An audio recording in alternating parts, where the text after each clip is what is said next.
আপনার বাড়ির চারপাশে কি রয়েছে এই মরণ গাছ? যদি থাকে তাহলে আজই হন সাবধান।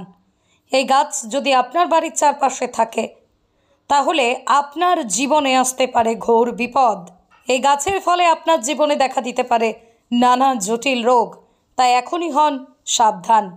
এই গাছটি দেখতে নরম কাণ্ড বিশিষ্ট, শিরা বিশিষ্ট, এক বর্ষজীবী গুল্ম জাতীয় এই উদ্ভিদটির বাসস্থান উত্তর আমেরিকায় হলেও 1955 সালেই প্রথম ভারতের মহারাষ্ট্রে এই গাছের দেখা যায়, আর তারপরেই তা দাবানলের মতো ছড়িয়ে পড়ে গোটা ভারত, এমনই জানা যায় বিভিন্ন সূত্র থেকে।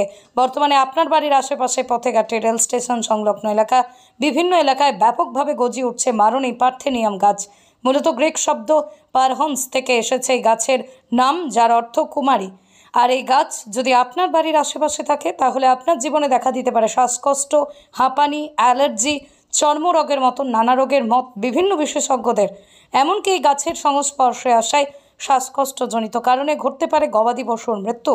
শুধু তাই নয়, পার্থেনিয়াম নামক এই মারণ গাছের কারণে আপনার শরীরে বাসা বাঁধতে পারে ক্যান্সারের মতো রোগ মত বিভিন্ন বিশেষজ্ঞদের। তাই এই গাছ যদি থাকে আপনার বাড়ির চারপাশে তো আজই সাবধান হন।